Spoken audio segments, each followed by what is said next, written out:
Well, Robert Spencer has written a book called The Truth About Muhammad. It's published by Regnery Press. It's already a New York Times bestseller. Robert, we welcome you back to the 700 Club. Thanks for being with us. Thank you. Thank you for having me back. Okay, the Quran, central book. You pointed out that a great portion of it is actually Muhammad justifying himself, like he's going to go to war, so he writes part of the Quran to justify. He wants to take his daughter-in-law as a wife, so he writes something to justify it. His little girl, Aisha, 9-year-old bride, is accused of adultery, so he does something to justify that. That doesn't sound like a book for all people of great moral truths. No, it certainly isn't, Pat. He got convenient revelations throughout his career, revelations that, as you say, they justified what he wanted to do. And as a matter of fact, Aisha, his wife, remarked on that. When he did take Zainab bint Jahsh, the wife of his adopted son, as his own wife, and justified it by a divine revelation, Aisha said, "It seems that Allah is always ready to rush to grant you your desires," and that is indeed the case. Is this Quran actually a fraud? He borrowed extensively, what, from Jewish, Christian, Zoroastrian sources? Yes. There's a great deal of influence. There are a lot of scripture stories from both the Old Testament and the New Testament in the Quran, but they're not repeated as if someone is working from the written copy. It sounds as if he heard these stories told and then retells them and presents them as his own divine revelations. Are you willing to say on this program that this essentially was fraudulent, that these revelations that you said in one place they come from Satan? I mean, what is the source? Was he just deluded or what? Well, certainly they're fraudulent, and certainly in one place he said himself that they came from Satan. I mean, this was a notorious incident in his career, which was immortalized by Salman Rushdie in his book, The Satanic Verses. But he didn't make that up. Muhammad himself at one point got what he said was a divine revelation, allowing these three pagan goddesses to be called upon for intercession by the Muslims. This was in an attempt to reconcile his own tribe, the Quraysh, an Arabian pagan tribe, with the Muslims, because they worshipped those goddesses. But then he realized he'd compromised his earlier message, which was a pure monotheism. And so he said Satan had inspired those verses within him, and he canceled them. Well, you know, the president, I think, has done the nation a great disservice by saying, quote, Islam is a religion of peace. It's actually a political system, isn't it? Oh, very much so, absolutely. As a matter of fact, the year 1 in the Islamic calendar is not when Muhammad was born or when he died or when he got what he said was his first revelation from God. The first year of the Islamic calendar is when Islam became a state, when Muhammad became a political and military leader.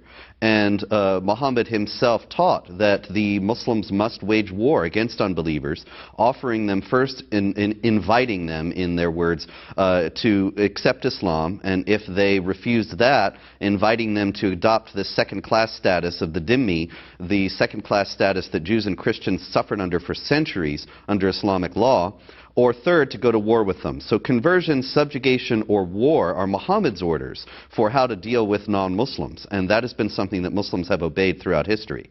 Robert, the West, a few years ago, you know, the famous Battle of Tours, when the Muslims were turned back at Tours and they began to recede into Spain, the West was united against this force.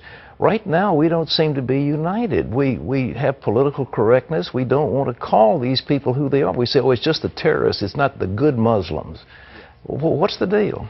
Well, there are peaceful Muslims, but unfortunately they do not have a leg to stand on in the teachings of Islam.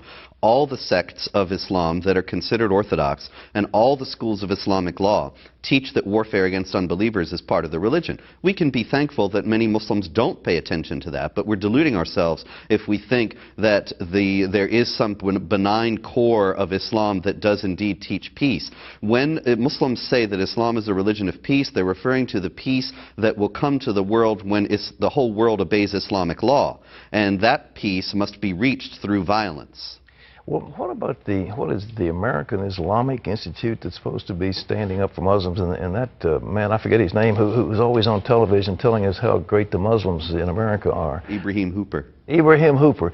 What's his background? Where does he get his money? Well, Ibrahim Hooper is an American convert to Islam, and where he gets his money in personally, I don't know, but I know that the Council on American Islamic Relations, the group that you're referring to, I think, has received many, many large donations from Saudis, and some of them have gone to a library project which puts the Quran and Islamic apologetics works into libraries all over the United States, libraries that incidentally do not have books that balance that perspective.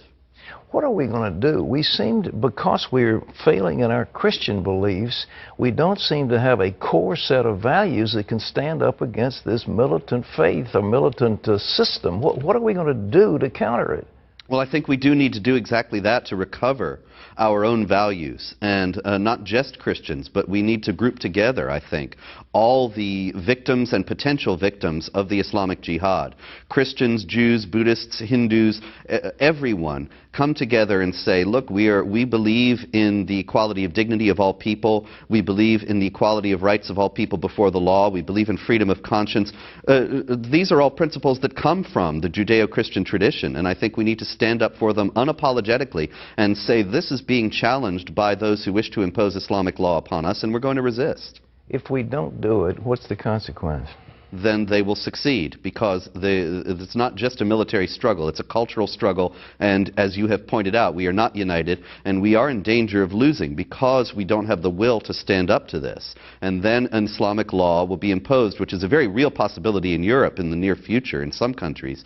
Islamic law will be imposed that denies equality of rights of all people before the law, and will subjugate Christians and others under Islamic law as inferior citizens who do not have equality with the Muslims. And will subjugate women, obviously. Absolutely. As chattels.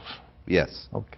Robert Spencer, thank you. Ladies and gentlemen, you ought to read this. It's a small book, not a big, heavy book, but it tells some things that you need to know about this. And when people are talking about Islam being a religion of peace, this is baloney. It just isn't. It just isn't. And Muhammad in the Quran is teaching warfare. So at the core of this faith is militant warfare against those who are not under submission. Islam means submission. It doesn't mean peace, it means submission. That's what Islam is. And they divide the world into two parts. Dar al-Islam, the world of Islam. The other is Dar al-Harb, the world at war. And if you're not under Islam, you're at war with them. And that's the core teaching, not just of the Wahhabis, but of all the madrasas that are training these thousands of young people. So yes, they're moderate Muslims, for which we're very grateful, who really don't probably understand what the Quran says. But for those who do, it is violent jihad. And it's time America wakes up before it's too late.